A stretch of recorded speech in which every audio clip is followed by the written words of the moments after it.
Hello, everyone. Thanks for joining us this morning. We have a lot of information to go over today. And before we get started, I wanted to set just a couple of ground rules for the webinar. We want to accept as many questions as possible, so please use the question field. At the end of the presentation, we're going to have a Q&A section, and we're going to address those questions as they come in. We may actually run a little bit long. We have about 45 minutes set aside here. We want to respect your time, so if you do need to go at the end of the 45, please feel free to do so. We are going to send out a video recording at the end, and everyone will have access to that. We also will have some contact info at the end of the presentation, some email addresses where you can send additional questions. And as the information is updated, especially with the SBA loans, the PPP and EIDL, we are going to be updating our resources page on management-1.com. With that being said, I will turn it over to Marc Weiss. Well, thank you very much, Nico. Welcome, everybody. I hope you're all safe and healthy and doing well and working through this successfully. I want to welcome our two guests, Rich Rose, who many of our clients know. Rich has been with us for a long time. He's got tremendous financial background.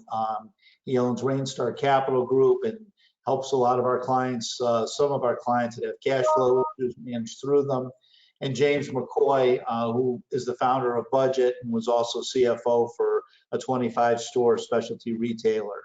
So thank you, Rich and James. And they've done a lot of work to prepare this. A little bit about us, for those of you who aren't familiar, our core purpose is to provide financial security to retailers. So we're on a high state of work today to make sure that our retail community, not just our clients, but our entire retail community can prosper and thrive. Independent specialty retail is important to this country, important to our economy, and we're doing everything we can on our side to promote whatever solutions we can and provide education and information to help you. Our agenda today is to review the CARE Act, the funding options. Rich has been working into the wee hours of the morning, going through data and information. Matter of fact, as recently we just got off the phone with our senator's office. Address your retail concerns and provide tools that you can use to manage through this. And James will be going over that.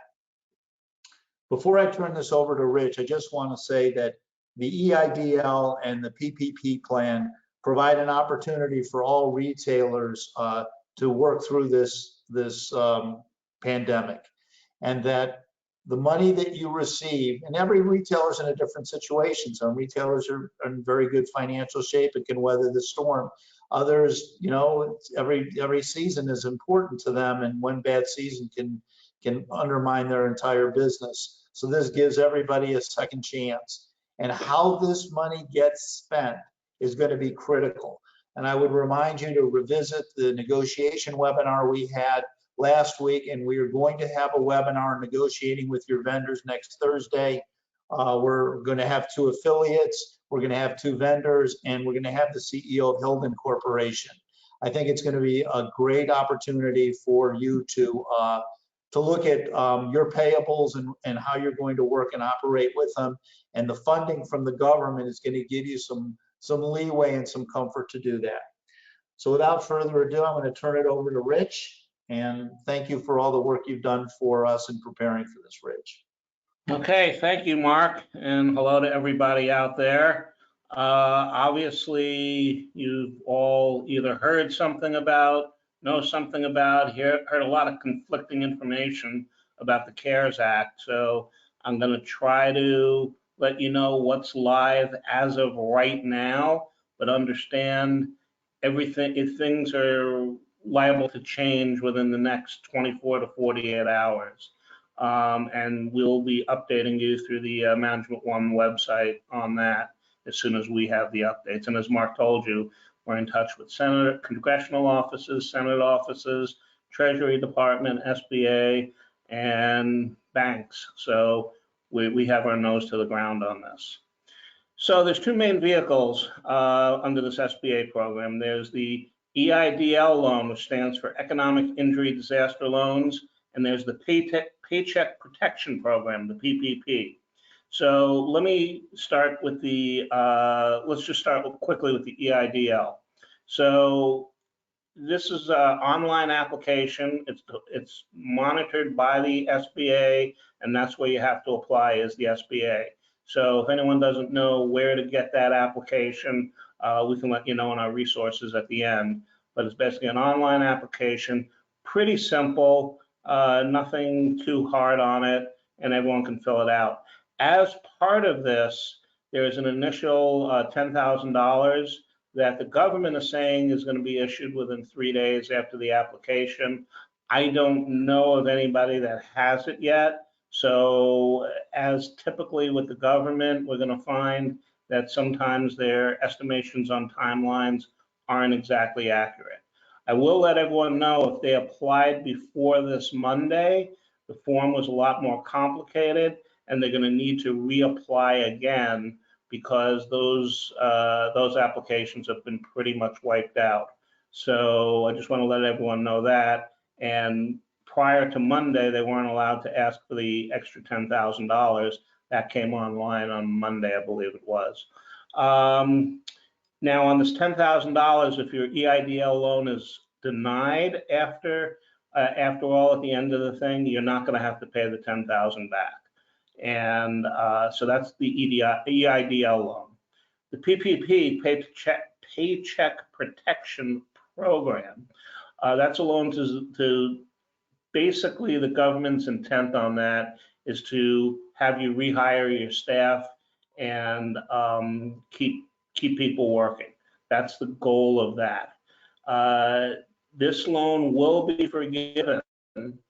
Once you take the loan out, the loan will be forgiven if in the 8 weeks following the time you get the loan, you use the money for allowed expenses. And I think on the next slide, we talk about the allowed expenses on that.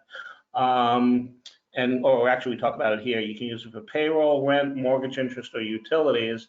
However, one thing you need to be careful of, 75% of those funds need to be used for payroll in order to be forgiven for that loan. You need to bring your payroll up to, as it stands right now, you need to bring your payroll up to the same level you had on February 15th by June 30th. Next slide. EIDL. So proprietorships, company with or without employees, independent contractors, co-ops and employee-owned businesses, tribals, and nonprofits, which is unique on the SBA program, because normally nonprofits aren't able to take part in that.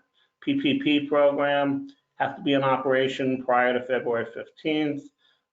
Talks about pretty much everyone is going to be eligible on this one. So I encourage you to apply for both of them. There's been confusion on whether you can take both. The answer is yes. You just can't use funds for the same exact thing. So you can't get a PPP loan and use it for your payroll, or you can't use it for using it for payroll, and then you can't get an EIDL loan trying to use it for the same payroll. You have to use it for other expenses. Next slide, please. EIDL is up to $2 million. As it stands right now, the interest rate is not to exceed 3.75%, 2.75% for nonprofits. There'll be a maximum amortization of 30 years. If the loan is greater than $25,000, they would like collateral. However, it doesn't disqualify you if you don't have the available collateral. And there'll be no personal guarantee on this loan if the loan, is below $200,000.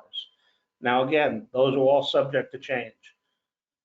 The PPP loan, lesser of 2.5 times the average total monthly payroll cost for the prior year, or $10 million. Interest rate will be 0.5% with a maturity of 2 years. Now you got to remember, oh, and then payments of principal and interest and fees will be deferred for at least 6 months. Now you have to remember, the whole loan can wind up being forgiven if you spend it on the right expenses, so there will be no payback period. The big question that's coming up right now, and I'm sure a lot of you have the same question, is what counts in payroll costs? Does our next slide go into that or not, Mako? Do you know?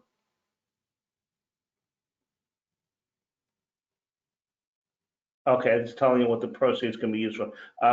So the next slide talks about what the loans can be used for. However, in computing the payroll costs, there's some confusion right now, and SBA or the Treasury Department needs to clarify this. Some people think it's just people that are on W-2 wage, and you take that and multiply it by 2.5 to get your loan number. Other people think that it includes it, well, and it does include things like payroll taxes paid by the employer at the state and local level, pension, retirement plan contributions, and employee health insurance benefits. So that's clear that it's in there. What's not clear is whether 1099 employees are included in that. We're trying to get clarification on that. Hopefully that clarification will be issued by the Treasury Department or the SBA sometime today. That's what people are anticipating, because the loan process is technically supposed to open up tomorrow. What you can use these funds for are payroll costs, mortgage interest, rent, utilities, and it says interest on pre-existing loans, and that one is questionable. The act actually says that.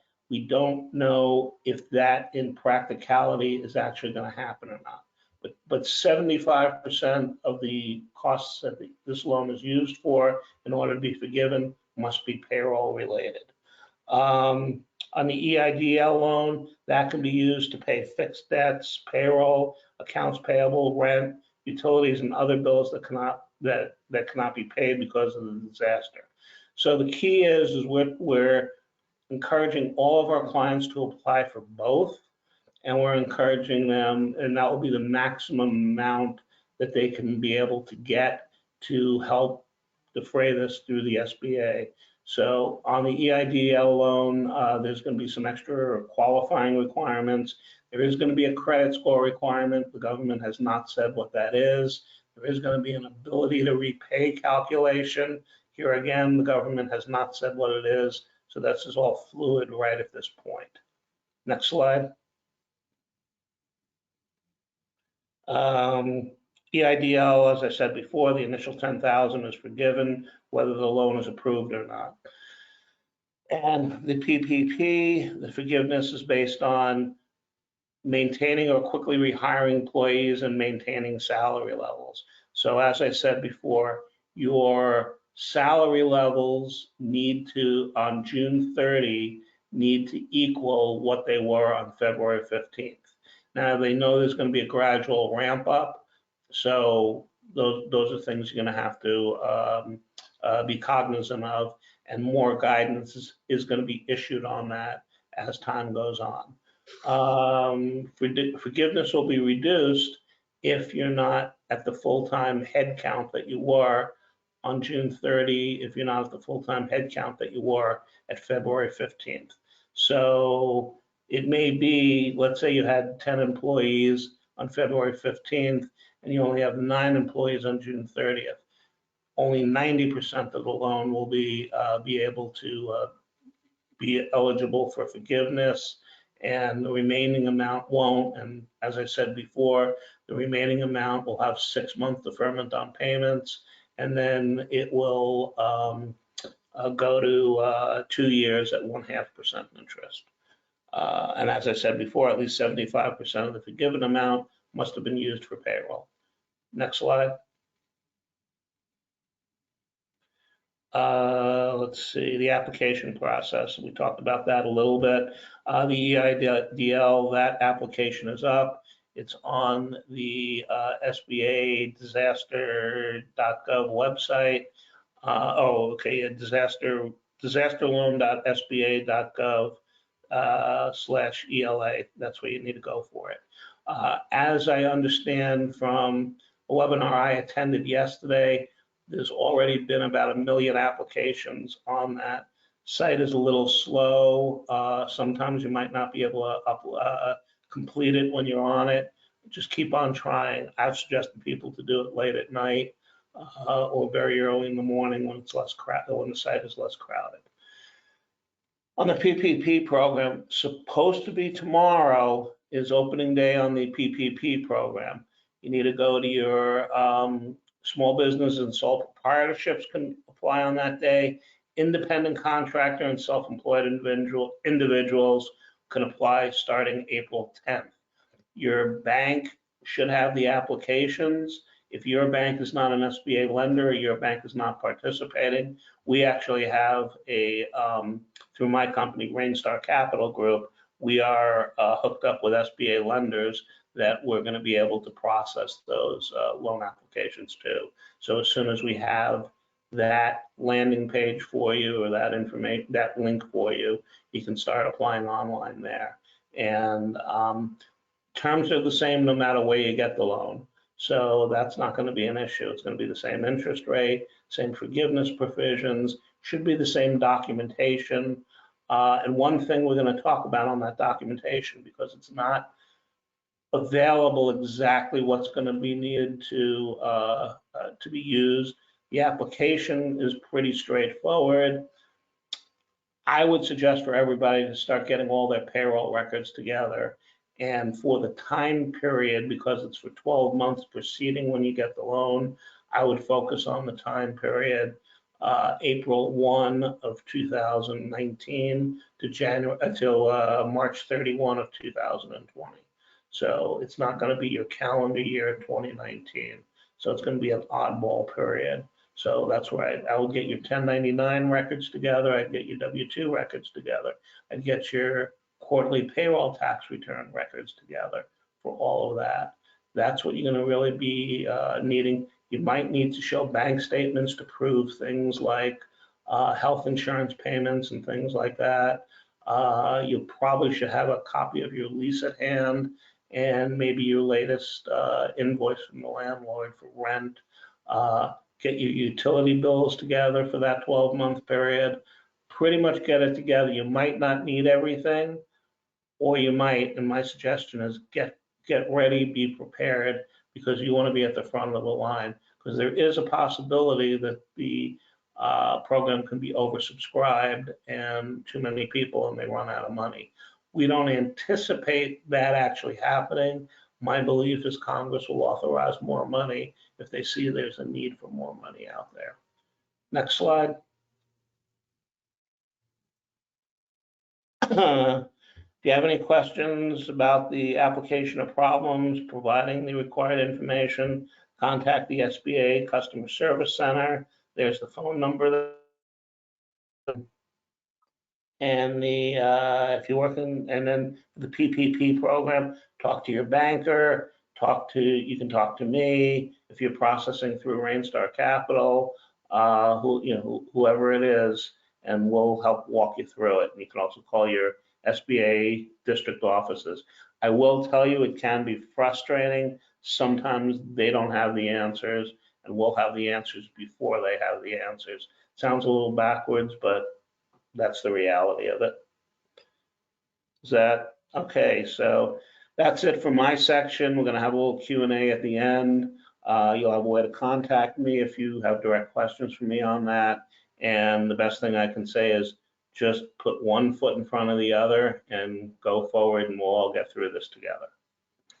Okay, thank you, Rich. And I know that a lot of you, and I want to thank a lot of you who pre-sent questions, and so we were prepared for them.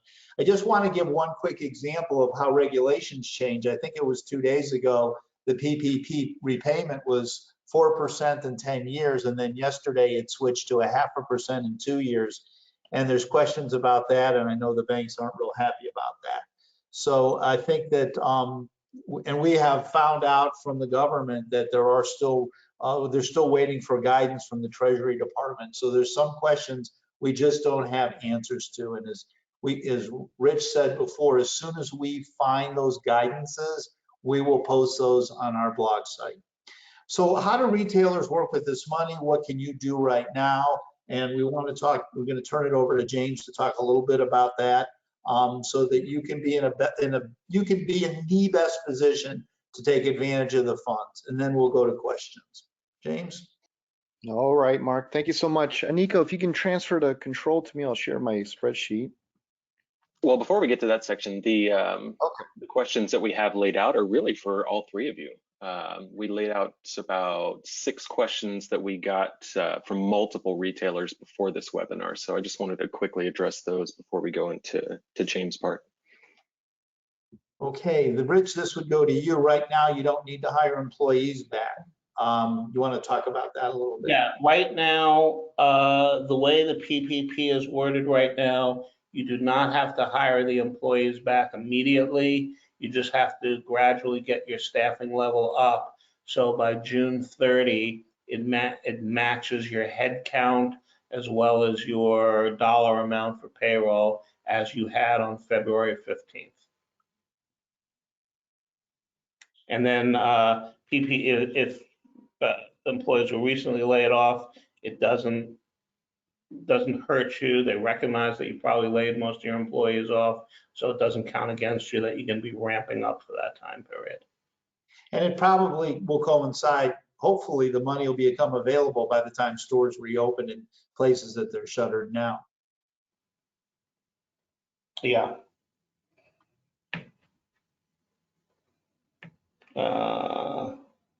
Okay, can you apply for both the PPP and the EIDL? The answer is yes. You can use the 2 different funds for the same, you can't use the 2 different funds for the same expenditure. So if you're using the PPP to cover your payroll, you need to use the EIDL to cover things like rent, and other operating expenses that are not being covered through the PPP loan. Okay. Next All slide. right, next.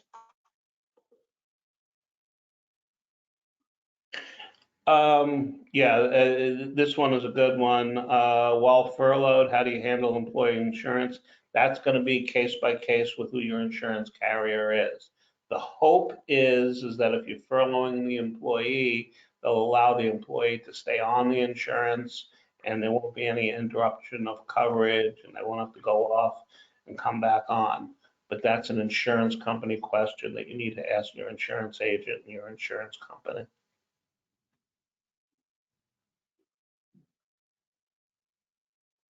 Oh, and then this one, yes, there are some special new rules in effect for retirement plans.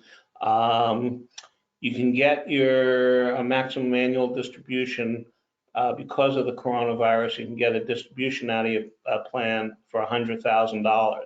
There will not be the 20% withholding on this. However, whatever money you take out through this distribution will not be eligible for rollover.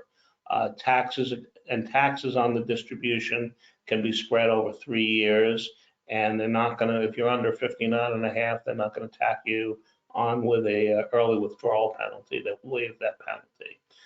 On loans from your insurance, from your retirement plan, you can take a maximum loan of $100,000 or 100% of the vested balance, and the loan will have a repayment term of 5 years.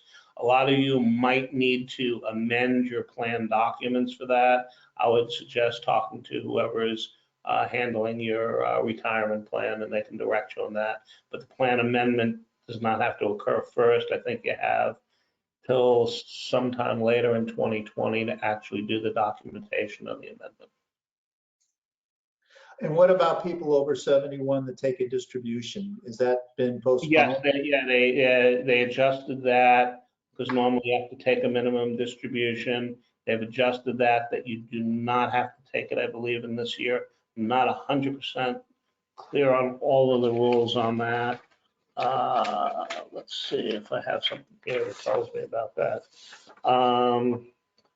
Yeah, you won't be required, if you reach 70 and a half prior to 2020, you're not going to be required to take a distribution in 2020. If you haven't taken your first distribution, you're not going to be required. And participants who reach age 72 in 2020 will also be exempt from their required minimum distribution in 2020. Oh, do you want me to answer this one too? Yes, well, I think you have already, but Yeah. yeah.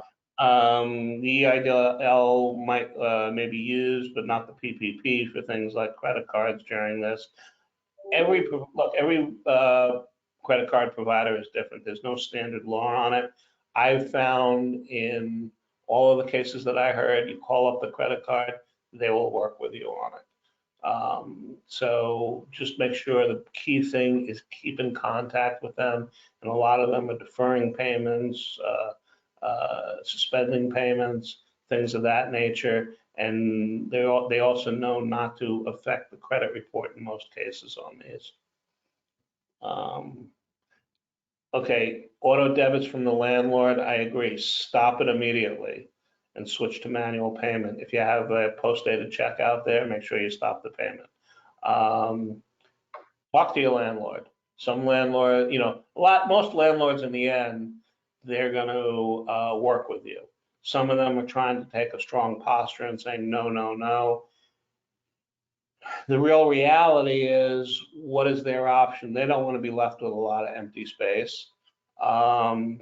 Just work with them the best you can. That's a big expense in retail. And that being a big expense in retail, you can't be paying it if you're not using the facility.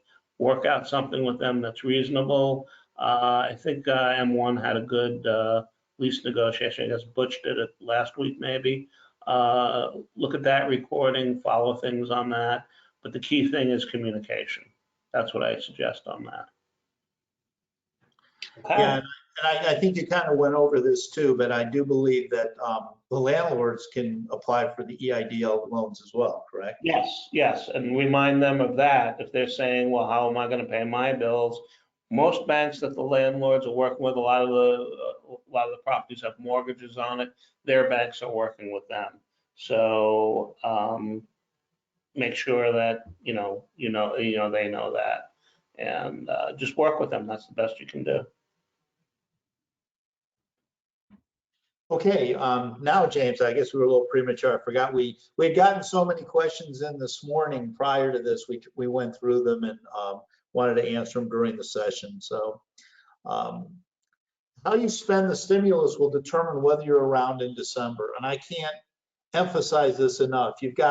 Everybody's got a second chance here. And what we do with that second chance is critical. So we want to spend some time on some very basic and simple tools that you can use to ensure your future.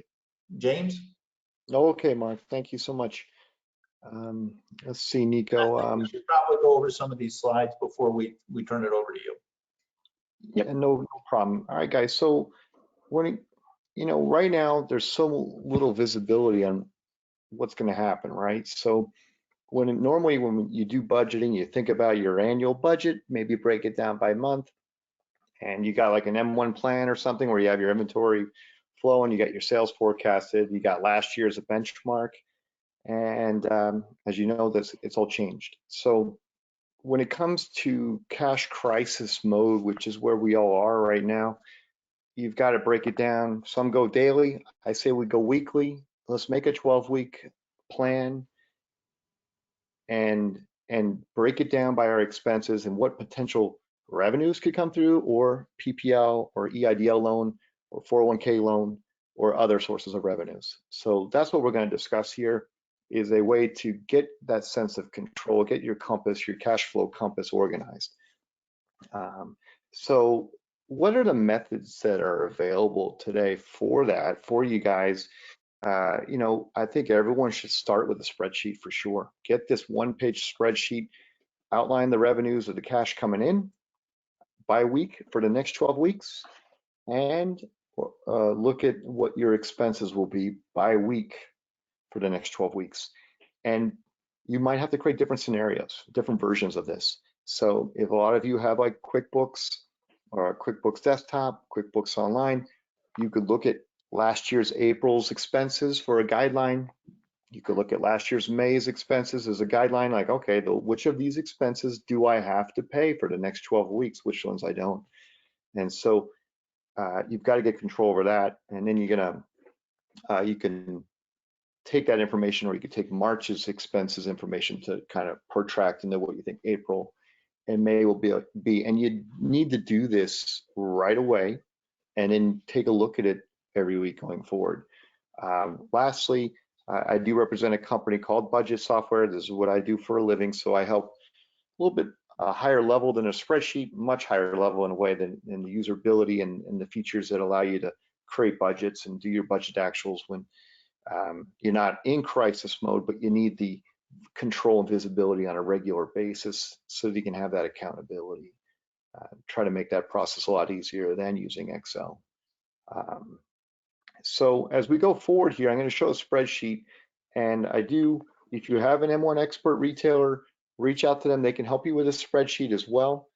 Or even your bookkeeper might have access. If you don't know how to do the books in your company, this is a great chance to kind of learn too a little bit about what's important, but work with your bookkeeper if you don't, and get a feel for what are those expenses and that I had last year in April, what were they in May, and then go through each one of those and be like, okay, triage, which one do I really have to pay and which one I'm not going to pay. And even as down low as your utility company, your utility bill, right? You can call them and they'll probably give you 90 days before you pay anything. So there's lots of ways to conserve. Cash is king right now. Every dollar is precious. So Nico, we will share the template with everyone. I think we're running a little short on time and we want to get to questions. But this is this template.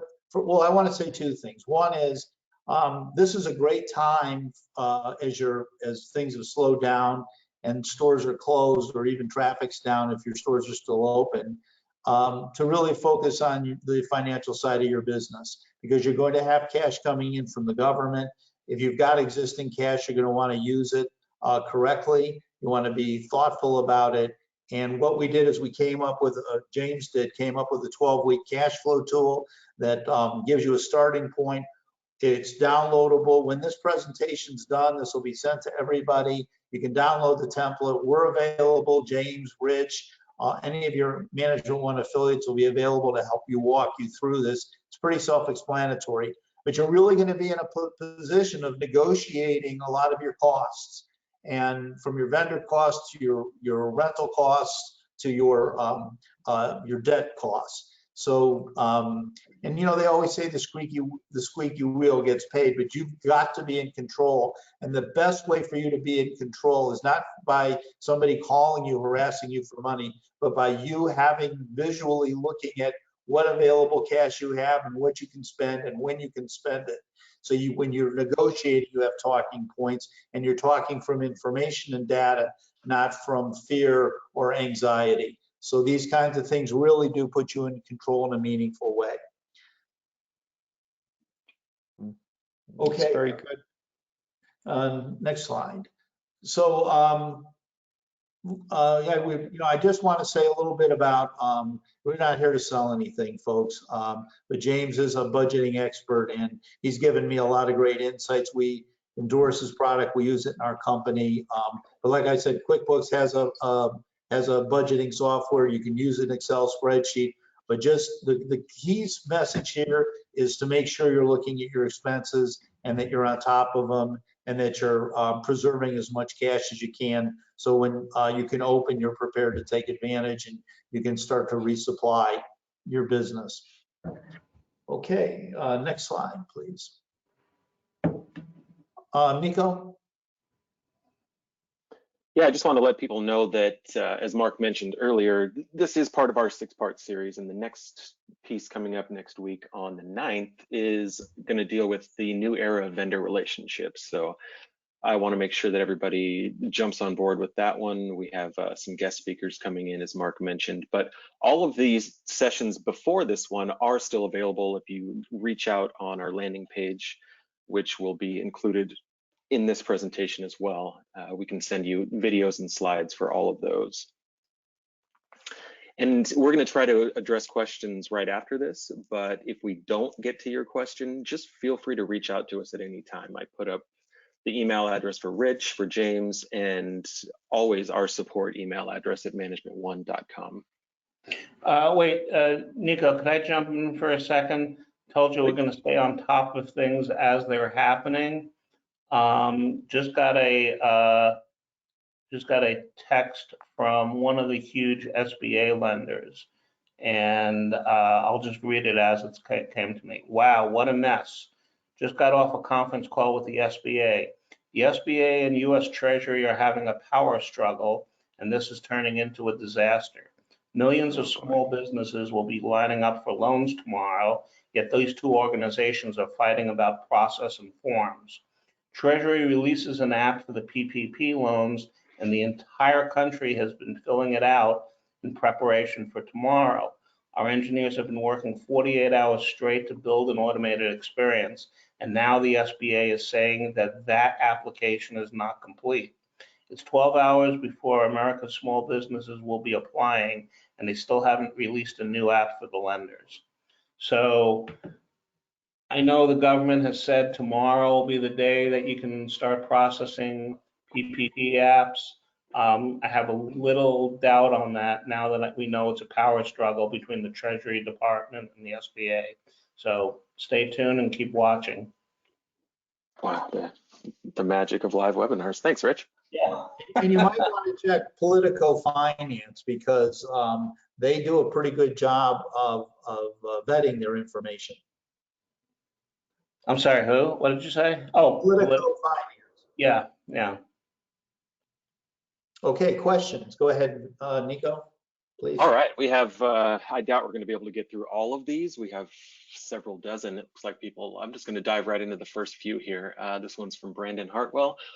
What happens if the shutdown goes longer than 8 weeks? The funds from the PPP that can be forgiven are restricted to use within 8 weeks from the loan date. So if you take out the loan tomorrow, pay your payroll for 8 weeks, you're looking at early June. How does that really apply there, Rich, if the shutdown goes longer? My guess is, and here again, this is just a guess, but you see the government doesn't have the exact answers either. I would anticipate if the social distancing and those regulations and the shutdowns and everything else go past June 30, the government's going to figure out a way to extend the deadlines, might have a second round of funding, we don't know. The whole purpose of the PPP loan is to get people back to work and essentially get them off the unemployment rolls. And what they're looking for is the companies to kind of hire them back and take them on those payrolls so that the economy doesn't crash to an absolute halt. So I would anticipate if the shutdowns extend a lot longer, there'll be some sort of second round of funding. But there again, that's just my opinion. Yeah, I would agree. And everything I've heard in talking to the congressional leaders we can get hold of is that their intent is to provide funding through this. And the question also came up is, well, if I'm not open, what do I need to pay people for? Well, if you're not open, there are a lot of other things that you can be doing in your business with your people for when we do reopen. So I would ask you to think about those things too, and we certainly can bring that up. And when we talk about, we're going to have a webinar on building a virtual company. Management One's been a virtual company for over 20 years, so we've got some extra expertise to share. But there are things that you can be doing with your people to pivot your business for a new world that's going to be post coronavirus. This virus has accelerated a lot of change, and you can be a part of that change and accelerate it in your own business. And we're happy to talk about that in a future webinar. Okay, I see several questions about landlords and how this applies to them. I think we did address that earlier in the presentation. It's really going to be up to them how they leverage both of these loan options, but they do apply to landlords as well. Here's one from Jamie. She's asking, how do you input salary for a proprietor who does not take a W-2? Should we include an 833? How does that work, Rich? Okay, so there again, that's the additional information that apparently the SBA and the Treasury Department are fighting over right now. So the answer is, I wish I can tell you, but the answer is, I don't know, and nor do they, and nor will your bank know by tomorrow, unless something comes down today from either Treasury or the SBA. I would say, as I said before, gather all the information in the different buckets, and when it's clear what needs to be supplied, that's when you supply the data. But I would get all the information together. Perfect. The next question also for Rich. Can you elaborate on the term fixed debts, please? Okay, so fixed debt would be a loan that you had out there prior to, I can't remember the date, if they're using February of 2020 or January of 2020. But basically, say you had a bank loan out there, or any other type of loan, a business loan out there that doesn't relate to the real property, it doesn't relate to the mortgage. That's essentially what fixed debt is. And the question is whether they're going to allow you to use the interest on that fixed debt as one of the uses of the PPP funds. And the answer is, there's conflicting information on it, so we're not sure. In the act itself, it says yes, but just because it was in the act, that's not how SBA and Treasury seem to be interpreting things. So there are a little differences based on what's in the act and what's actually going to be reality. So that's one of these that we have to wait and see. Excellent. The next question is in reference to the PPP, and they mentioned there was that 8-week window. So Rachel's asking, if we don't expect to reopen a brick and mortar until May, obviously they can't staff it yet. So are they able to defer the loan origination date to kind of reset that 8-week clock? I actually think, despite what the government is anticipating when they're going to be releasing funds, I would apply now. You might not see the money till the end of April. We don't know, because there's too much confusion right now. And quite frankly, no bank is going to want to lend the money and release the money unless they know that the SBA is providing the 100% guarantee. So they need to wait for guidance from the SBA and the Treasury Department. We don't know. And then that's not going to be at the bank level, that's going to be at the government level to allow that change. Okay, I have one regarding salaries during that 8-week period. It's interesting take on this too. Can you prepay salaries during the 8-week period to meet that 75% payroll requirement, or bonuses too? No.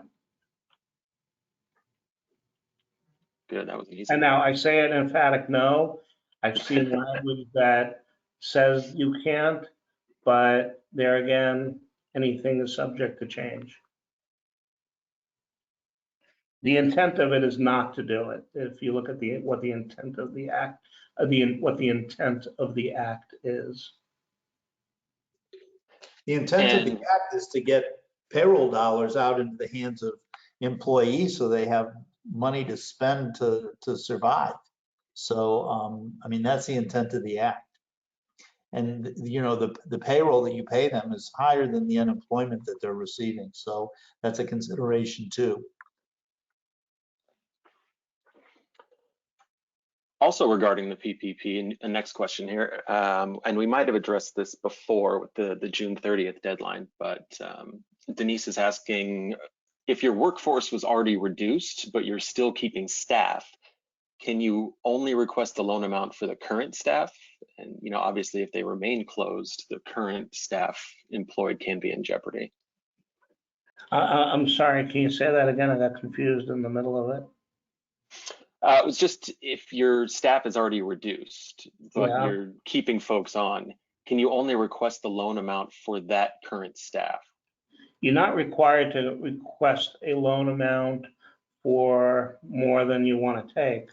My personal opinion is I would take the maximum amount they give you, and if it turns out you don't want to, you want to get it done and you don't spend all the money, You can always prepay the loan. There's no prepayment penalties. To me, cash is always king, and I always like to try to have as much cash as I can.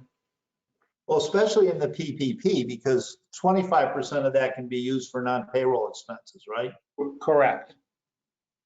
So you can use that to cover rent or interest on loans and mortgages, so. Yeah. Now, this one we actually talked about internally yesterday, so I'm glad somebody asked it again today. If you have employees that elect not to come back, can you just rehire somebody else in their place and count that towards your payroll? Yes, the answer is yes. It's you're not mandated to hire the same exact people. And kind of along those lines, another question, if during the PPP loan period, what if an employee quits? Are you required to rehire that person? I'm assuming not. If an employee quits during that time period, no, you're not required on that particular person, but you would have another person replace them in the same or similar position. Excellent. And I have somebody asking if we have info relative to Canadian clients, especially for Management One.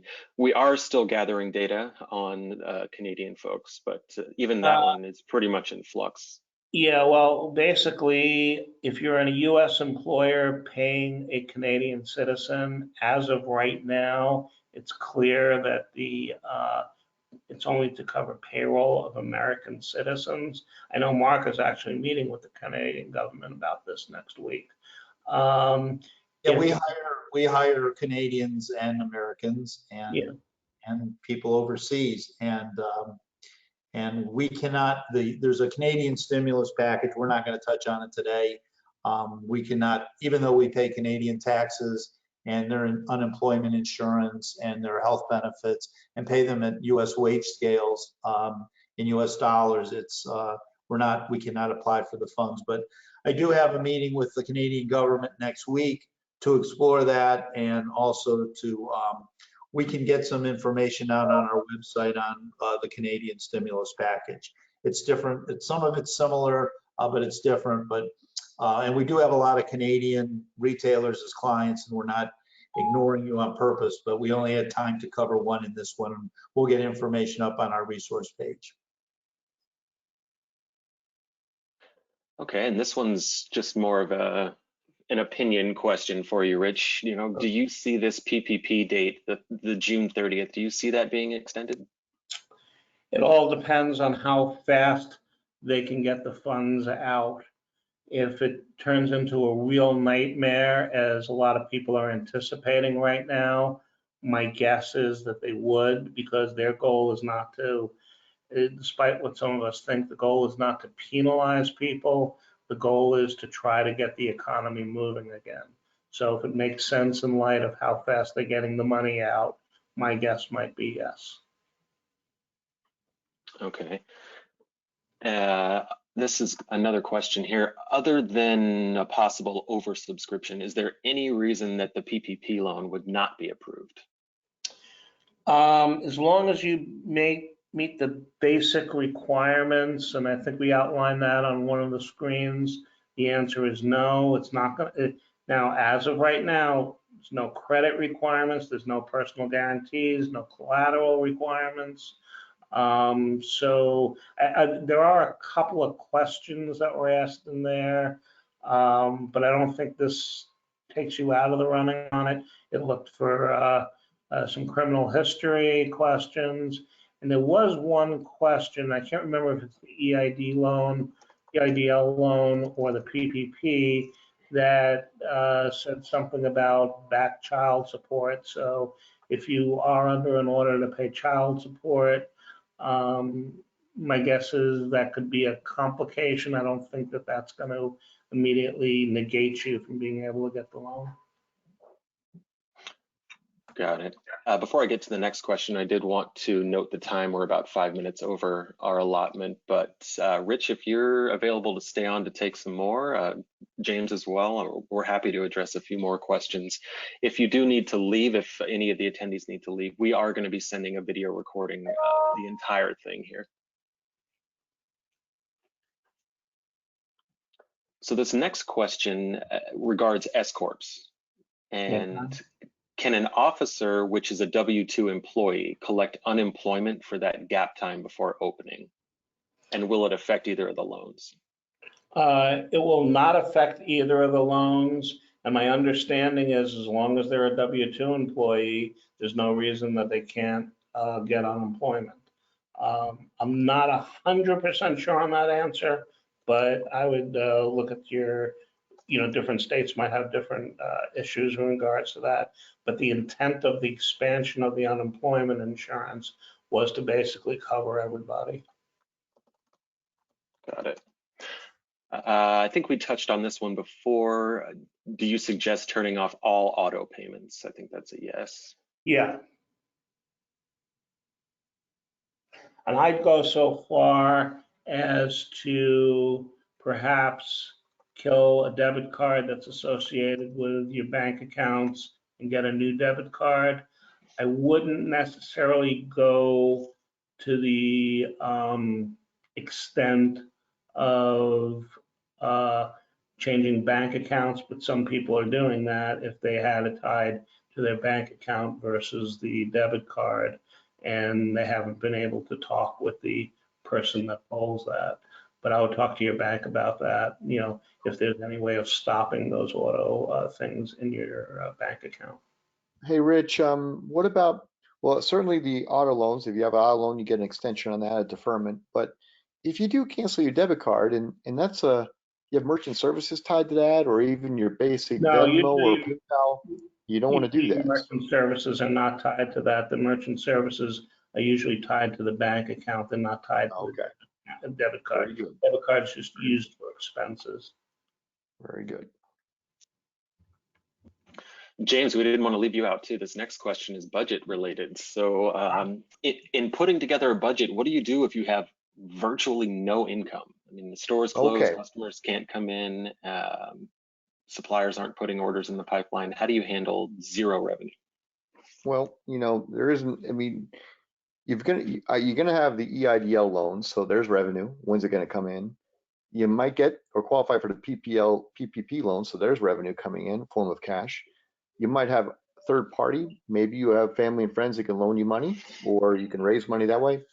And if Marc were to answer this question, he'd say, attend our webinar about virtualizing your business. Can you not ship things online? I have a golf store client, and people are going to get cabin fever. And once the weather turns above 60 and they're in the New York area, they're going to be like, the wife's going to be like, honey, go play golf.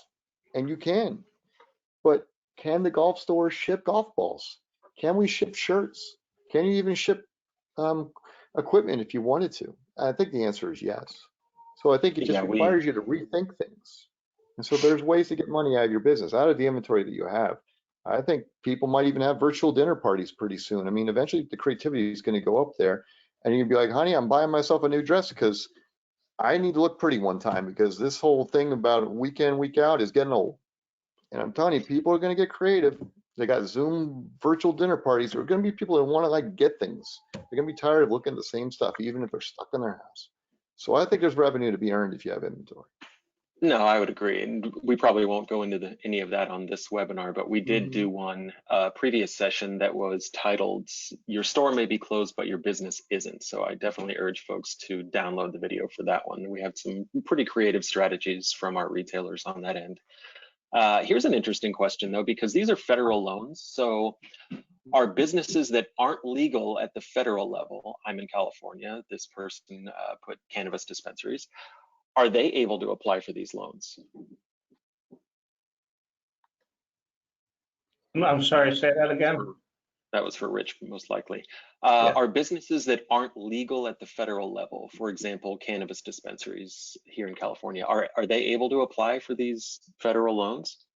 That's a darn good question. I would think as long as they have a tax ID number, they're eligible. I don't believe cannabis is one of the restricted industries. And I'm trying to even remember what the restricted industries are. I think pornography might have been one of them. And I just don't know the exact answer on that. But my guess is as long as you have a federal ID number, you should be eligible to apply for this. Regardless, I would apply anyways and let them tell you no. Perfect. And Nico, I had a question that I've been asked a lot, and that has to do with employees' vacation time and sick time. Can PPP funds be used for that? That actually is, yeah, that's a question coming up later here too, yeah, and maternity leave as well. I believe they can. You just can't double dip under the, I can't remember what act it's called, because there was one you were able to get credit for those extra leave times and stuff like that, so you can't double dip with it. But I do believe the expenses can be covered for that. And here's a question from one of our Management One affiliates. Can M1 consulting fees be rolled into this? I guess you can just answer that for any consulting fees that retailers use. The answer would be as soon as we have clarification on the 1099s, then that should be the clarification on that. So that's something we're keenly watching, and we will let you know as soon as that is. But if 1099 employees are allowed, if 1099 people are allowed, we would anticipate yes. And Rich, Okay. along the lines, if you are 1099 and the answer was no, they can file for their own EIDL, right? So can an affiliate file for their own EIDL loan, Yes, right? they can file for their own EIDL and their own PPP, because if they're set up as an LLC or a corporation, Right. they're legitimately an entity, and they would be having W-2 wages to themselves. And also if they're a sole proprietor. Yes, sole proprietor also. Yeah, so I think the fear might be that they don't want people double dipping. So although, because you could make the argument, well, the PPP is really to cover wages. So if they if they apply separately, then of course, in this case, it'd be different because the company who 1099 people could recover some of their loss. And at the same time, the independent contractor, I guess, could recover potential lost income too. Yeah, But they would be, unfortunately, the problem of the people that are writing these regulations don't think down to the granular level. They think at the big picture level, and some of these things, and that's probably why some of these things are missed in the writing of the act and the interpretations, because they're not thinking down at that level.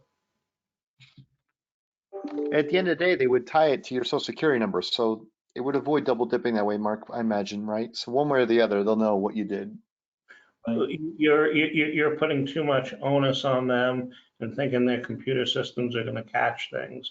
Computer systems will catch things if you have two federal ID numbers applying for the same thing, but it's not necessarily going to tie a person's social security number to the tax ID number to the employer's ID number. So we'll see what happens. Okay, we have time for just a couple more questions here. The first one is about employees that are commission only. How does that factor into the payroll if they're only on commission? They would average the previous 12 months and use that as a number. Yep. It specifically says commissions and tips are included. Perfect. Yeah. And this final one, she says, what about inventory? How does your existing inventory factor into your expenses?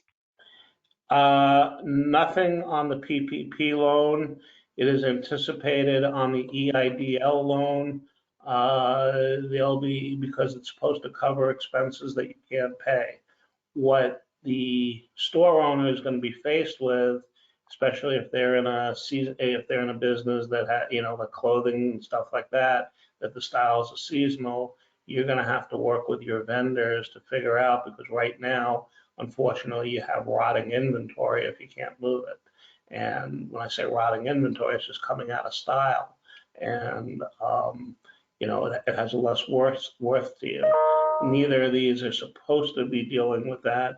However, the EIDL loan could help you with the payables, but I would negotiate with your vendors, maybe your next. Oh, that's why we're having a follow-up webinar next week to discuss that specifically. Yeah. Okay. Okay, I think it's time to wrap up. Anybody that has additional questions, feel free to send them to support@management1 or info@management1.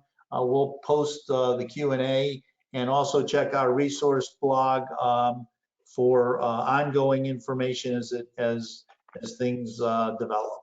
I want to thank Nico and Rich and James for all the work you've put into putting this together.